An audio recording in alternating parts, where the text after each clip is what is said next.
Left leg front side and sit pigeon pose. Knee and ankle joints should be one line and 2 point or right side.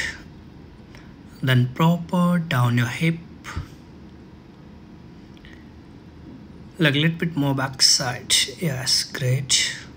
Now hip push down and right upper thigh should be touch on the mat. Now left hand over your left knee and right hand over your left ankle joints. Now slowly with breathing, stretch your rectum muscle, shoulder push back side and try to look up.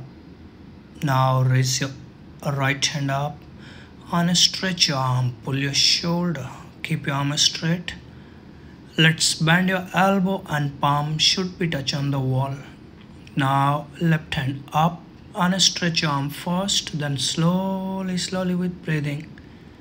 Bend your elbow and palm should be touch on the mat. A few seconds hold here. Keep normal breathing and try to push your upper back front side. Now move your both hands one by one. Hands down and try to hold your foot or big toe. And elbows should be together. Keep normal breathing. Yes.